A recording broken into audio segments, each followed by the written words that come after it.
I can still hear her voice in my head, sharp as broken glass. "You're so ungrateful."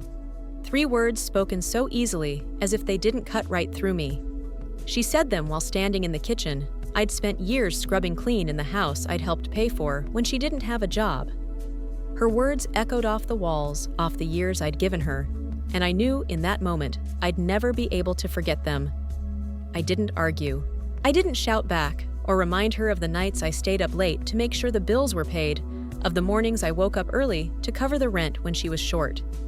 I didn't point out that every new piece of furniture, every grocery trip, every comfort she took for granted had been built in part by me. What would be the point? She wouldn't have listened. In her eyes, I was just there. Someone to hold her up until she didn't need me anymore. And now she didn't. I remember the way she looked at me, eyes cold, lips pressed together, like she was holding back laughter. As if my pain was something trivial, something she could brush away with a single word. Ungrateful. As if I'd never done enough. As if I hadn't given her everything I had, everything I was. She turned her back on me, then reaching for her phone, already moving on to the next task. I stood there, the silence pressing against my chest, and realized that there was nothing left for me in that room. Nothing left for me in her life. I thought about all the times I'd let her words shape who I was. The times I'd bent myself in half to fit into the spaces she left me. I thought about how many times I'd whispered, "It's okay," when it wasn't. How many times I'd convinced myself that if I just gave a little more, she'd see me. Really see me. But she never did. And she never would. So I didn't fight. I didn't beg. I picked up my purse from the chair where I'd left it that morning, the same chair where she'd once told me she was proud of me. The memory felt like a lie, now a story I'd told myself to feel safe in a house that never really belonged to me. I walked to the door, my steps quiet against the tile, and paused with my hand on the knob. I looked back once. She didn't even glance at me. She was already scrolling on her phone, already erasing me from the story she'd tell later. The woman who was always too much, too needy, too willing to give what she hadn't asked for. As I stepped outside, the cold air bit at my face. I took a breath so deep it hurt, letting the truth settle into the hollow space she'd left behind. I wasn't ungrateful. I was done. Done explaining. Done giving. Done letting her decide what I was worth. The words she'd thrown at me would stay. They'd echo in the quiet of my new life. But they wouldn't define me. They'd be a reminder of the line I'd drawn in the sand, the line that said no more. And for the first time in years, I felt free. I met her when we were both struggling, though, in different ways. She'd just lost her job and moved back in with her family, ashamed, but proud enough to pretend she was fine. I was in the middle of patching my life back together after another layoff, another failed promise that steady work would finally make everything okay. We found comfort in each other's broken edges, the way people sometimes do when there's nothing left to hide. At first, she was kind. She'd call me late at night, whispering her fears through the darkness, like secrets only I was allowed to hold. She'd lean into my shoulder when the world felt too heavy, and I'd let her. I thought we were building something honest, 2 people holding each other up. I didn't notice the shift when it happened. It was small at first, a request to borrow money until payday, a promise to pay me back as soon as she could. I believed her. I wanted to believe her. Because that's what you do when you love someone, when you think love means saying yes, no matter how much it costs. The months passed and the requests grew. Small debts turned into bigger ones. Just this once, she'd say, "Or I'll cover it next month." And every time I said yes. Because I was proud of how strong she was, how determined. Because I wanted to be part of that strength. I didn't keep track of how much I gave. Not at first. A little for groceries, a little for rent, a little to fix the car she said she needed for work. My own bills waited, while I covered hers, convinced that if I just gave a little more, she'd see how much I believed in her. But the more I gave, the less she seemed to notice. She'd thank me, but it was always distracted her mind already on the next thing she needed. I told myself it was temporary, that she was just overwhelmed, and once things settled, she'd remember. She'd see. Looking back now, I see how blind I was.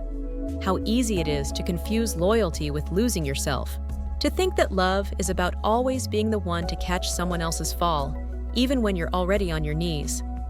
I kept working late shifts, weekend jobs, anything to keep up. I stopped seeing friends.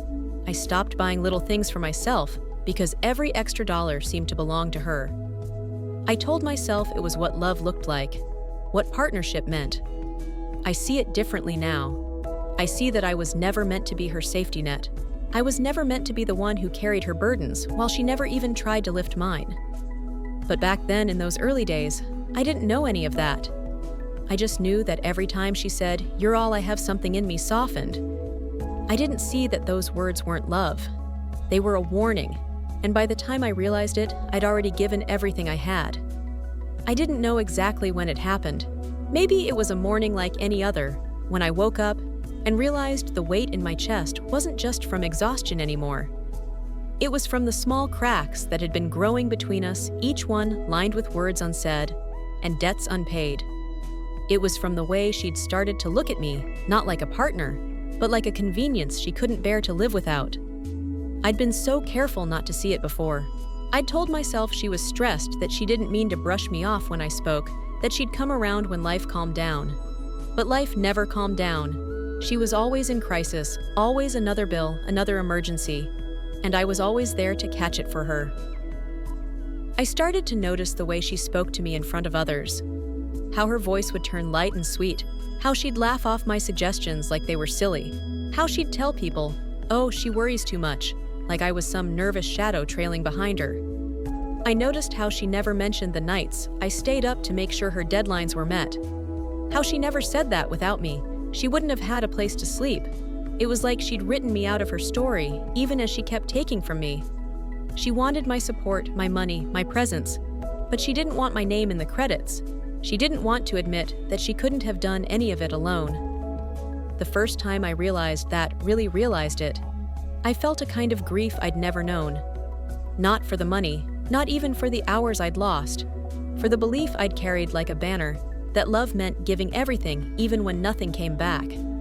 I stopped offering so much, not in anger, just in quiet decisions. I stopped checking in first thing in the morning, stopped reminding her about the bills, stopped asking if she was okay. I started saving the few dollars I had left for myself instead of for her. I started taking long walks alone, listening to music that didn't remind me of her. I think she noticed, though she never said a word. She'd look at me sometimes with a frown, like she was trying to figure out what had changed. She'd ask if I was upset, and I'd smile and say no, because I wasn't angry. I was just done. That's the thing about being used for too long. One day you don't snap or scream. You just stop. You stop believing that love means handing over every piece of yourself. You stop needing someone else to tell you that you matter. I didn't know where it would lead me, yet what choice I'd have to make to finally be free. But I knew in that moment, standing in the kitchen, where she'd once called me everything, and now called me nothing, that I was ready to leave. Maybe not today, maybe not tomorrow, but soon. And when I did, I wouldn't leave anything of myself behind. It happened on a Sunday afternoon, the sun slanting through the windows in golden streaks that made everything look deceptively peaceful. She'd invited a few people over, friends from her job, some cousins I barely knew. I'd spent the morning cleaning, making sure everything looked perfect, because that's what I always did. Because that's who I'd let myself become. They laughed and drank coffee, their voices filling the room like music I was no longer invited to dance to. I stood by the counter, wiping a cup that didn't need to be cleaned, listening to their conversations swirl around me. And then she said it. "She just doesn't get it." She said, her voice light and amused, as if she were telling some harmless joke. "She's always hovering, always worried about every little thing. Like I can't handle my own life. I swear sometimes it's like she wants to be needed so badly, she'll make problems up just to fix them." The words hit me like a slap, but no one else seemed to notice. They laughed, nodded, even offered sympathetic looks, like she was the one burdened by my presence. I felt my hands go still, the cup in my grasp suddenly too heavy. She looked at me, once her eyes flicking over me like I was furniture, then turned back to her audience. Ungrateful. That's what she'd said before. And now this painting me as the clingy shadow in her story, the one who never let her breathe. It didn't matter that I'd been the one to hold her up to pay the bills to keep the lights on when she couldn't. It didn't matter that everything in this room had a little piece of me in it. In her story, I was just in the way. I didn't speak. I didn't trust my voice not to crack. I set the cup down slowly and carefully and turned to the sink. My face in the window above the faucet looked pale tired, a face I barely recognized.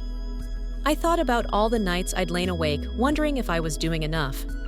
All the mornings I'd convinced myself that if I tried just a little harder, she'd see me, really see me.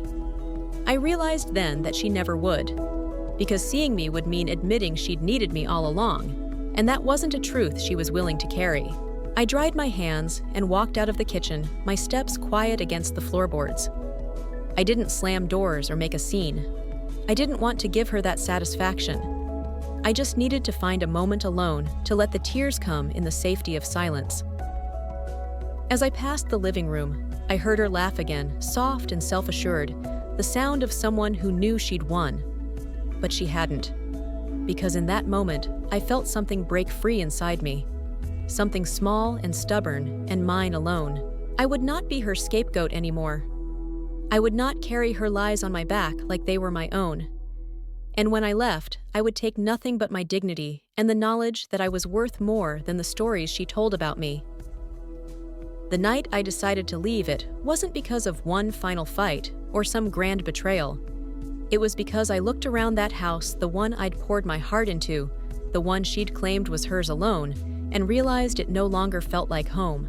It felt like a stage, and I was done performing for an audience that would never applaud. I packed quietly, methodically. I didn't take much, just the clothes I needed, the small things that were truly mine, an old photograph of my mother, a battered book of poetry, the ring my grandmother had given me when I turned 18. I left everything else behind. The dishes I'd bought for us, the blanket we'd argued over in the store, the curtains she'd once said were too bright, but I'd insisted would bring in the sun. I let her keep it all. Let her keep the illusion. Each item I put in my bag felt like a small reclaiming of myself. Like I was drawing the borders of a life that was mine alone, a life no one else could rewrite. I didn't leave a note. I didn't owe her an explanation. She'd spent years taking pieces of me without asking. She didn't get to ask questions now. I waited until she'd gone to bed, her laughter from earlier still echoing faintly in my ears. I walked through the quiet rooms one last time, touching the door frames, the chipped paint on the hallway wall, the kitchen table where I'd eaten so many silent meals. I let the memories come, and then let them go like smoke curling away from a snuffed candle. I didn't feel anger as I left, just a deep, aching emptiness, like I was finally making space for something new. For the first time in years, I didn't feel like I was running away. I felt like I was walking towards something better, even if I couldn't see it yet. When I stepped out into the night, the air was cold and sharp, and I pulled my coat tighter around me. My breath came in little clouds, but my steps were steady. I didn't look back. I didn't need to. Everything worth saving was already in my hands or in my heart. I found a small room to rent the next day. It wasn't much, just a bed, a lamp, a window that rattled when the wind blew. But it was enough. It was mine. I paid the first month's rent in cash and signed my name on the line, feeling a quiet kind of victory settle in my bones. That first night in my own space, I sat on the floor with a cup of tea and listened to the hum of the city outside. I thought about everything I'd given her, everything she'd thrown away, like it was worthless. And I realized it wasn't worthless. It just wasn't meant for her. I promised myself sitting there in the glow of a single lamp that I would never again give so much to someone who saw me as expendable. I would be careful, but I would not be bitter, because even though she called me ungrateful, I knew the truth I'd given more than most would ever dream of. And now I was finally giving something back to myself, my freedom. The first morning after I left, I woke to the sound of my own breathing and the gentle creak of the old radiator. There were no footsteps in the hall, no voices raised in anger or laughter. Just me in a room that smelled faintly of fresh paint and possibility. I lay there for a long time, feeling the stillness of it all, letting it sink in that this was mine now. all mine.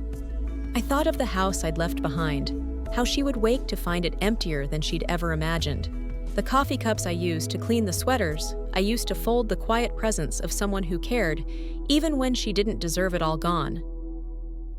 I wondered what she'd tell herself to explain my absence. Would she blame me, call me a coward for leaving without a word? Or would she pretend she'd never noticed me at all, I didn't care? Because the truth was, she'd stopped seeing me long before I'd walked out that door. I'd been invisible to her for so long that disappearing felt like the most honest thing I could do. I spent that day reclaiming the pieces of my life I'd left scattered in the corners of her world. I called the bank, making sure my name was off every shared account. I wrote a letter to my old landlord explaining that I wouldn't be responsible for her debts anymore. I didn't send it to her. I didn't need her permission to take back what was mine. As I sat at the little desk in my new room, signing papers and cutting ties, I felt something like relief settle in my chest. Not because I'd hurt her, hurting her was never the point, but because I was finally done letting her decide what I owed. I didn't take the things she thought were important, the couch, the dishes, the framed photos she always showed off to guests. I left them behind like offerings to a life I no longer wanted. The only thing I took was my self-respect. That was the one thing she couldn't sell or break or claim for her own. I knew it would take time to feel whole again. You don't just walk away from years of giving without feeling the emptiness of it. But I also knew that emptiness was the space I needed to start over. To build something that was mine, not built on someone else's needs or demands.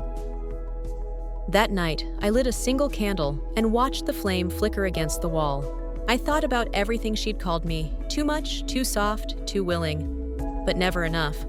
And I decided I didn't need to be enough for her. I only needed to be enough for me. I whispered a quiet goodbye to the girl I'd been in that house, the girl who'd thought love was the same thing as sacrifice. She was gone now, and in her place was someone stronger. Someone who understood that letting go wasn't giving up. It was the first step toward freedom. It was almost 2 months later when the call came. My phone lit up with her name, the screen glowing in the darkness of my small room. For a moment, I just stared at it, my heart caught between old habits and the quiet peace I'd worked so hard to build. I didn't want to answer, but some part of me, the part that still believed in second chances, even when they hurt, picked up anyway. Her voice was small, almost trembling. "I'm sorry to call so late," she said, like we were still friends, like the last words we'd spoken hadn't been made of silence. I don't know who else to call." I waited, letting her words hang in the air, letting her feel the weight of them. She filled the space with shallow breaths, the same way she always did when she was afraid I might say no. "I'm in trouble," she said finally. "I can't pay the bills. I've been sick, and Her voice broke. "Please, I need your help." I closed my eyes and remembered all the nights I'd sat up with her, worrying about bills that weren't mine, debts I hadn't made. I remembered the way she'd laughed when I'd suggested we share the weight. "I've got it," she'd said. But she never did. And I always picked up the slack. I asked her where she was. She told me she was still in the house I'd left, that it felt empty, now cold, in ways she couldn't warm up. I heard it in her voice, the way she was reaching for me, not because she missed me, but because she missed the way I made her life easier. For a long moment, I said nothing. I let the silence stretch between us like a bridge I wasn't sure I wanted to cross. I thought about everything I'd done for her, everything she'd called me when she thought I wasn't listening. Ungrateful, needy, a burden, but she'd never once called me what I was necessary. "Please," she said again. I don't know what else to do." And in that moment, I understood. I understood that she hadn't really changed. She was still looking for someone to catch her when she fell, still trying to fill her emptiness with pieces of someone else. But I also knew this wasn't about her anymore. It was about me. About the person I was becoming, the woman who could listen to a plea for help and decide finally what she was willing to give. "I'll think about it," I said quietly. "I'll let you know." She hesitated, like she wanted to say more, but the line went quiet. When I hung up, I sat for a long time in the dark, my hands wrapped around a cold cup of tea. I didn't feel angry. I didn't feel sorry. I just felt calm. because for the first time, I knew I had a choice, and that choice was mine alone. The next morning, the sun rose warm and bright through my window, the light spilling across the small room I had made my own. I stood there for a moment, soaking it in. The air smelled like fresh coffee and hope. It felt like a gentle reminder that life goes on even after everything falls apart. I thought about her call, about the desperation in her voice. A part of me wanted to go to her, to step back into the role I knew so well, the helper, the fixer, the one who never said no. But I also thought about the nights I'd spent alone, the months I'd worked to build something that didn't include her. I thought about the quiet strength I'd found in starting over, and I realized that sometimes the best way to care for someone is to let them face their own consequences. I didn't call her back. I didn't text. I didn't offer excuses or explanations. I spent the day focused on my own life, on the things I could control. I went to work. I smiled at the customers. I took a long walk through the park when my shift was done. I let the crisp air fill my lungs and the sound of birdsong wash away the last traces of her voice. When I got home, I made dinner for myself, setting the table with the small ceramic plate I'd found at a thrift store. I lit a candle not because I needed the light, but because I wanted to remind myself that I deserved softness, even if I was the only one who would offer it. I thought about what she'd said, that she didn't know who else to call, and I knew the truth: she'd never seen me as a choice. I'd always been her safety net, the person she turned to when everything else fell apart.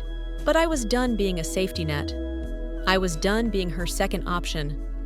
That night, I wrote a letter to myself. I didn't address it to her or to anyone else. I wrote it as a promise, a vow, that I would never again give so much of myself to someone who only saw my worth in what I could do for them. "You are enough," I wrote. "You don't have to prove it to anyone." The words were simple, but they felt like a shield, a quiet declaration that I was no longer willing to let someone else's needs define my value. I didn't know what she would do next. I didn't know if she'd call again or if she'd find someone else to take my place. But for the first time, I knew that it didn't matter. Her choices weren't mine to carry anymore. I slipped the letter into a drawer beside my bed and turned off the light. I lay there in the darkness, feeling the calm that comes when you stop fighting battles that were never yours to begin with. I chose peace. I chose me. The sun was just beginning to rise when I woke up, the first golden rays slipping through the thin curtains and washing the room in gentle light. I stretched slowly, feeling every part of my body waking up with me. It felt like a quiet celebration, a new day that belonged only to me. I made a cup of tea, watching the steam curl into the air, and thought about how far I'd come. There was no more fear in the silence, no more need to explain myself to someone who never wanted to understand. Just the soft, steady beat of my own heart.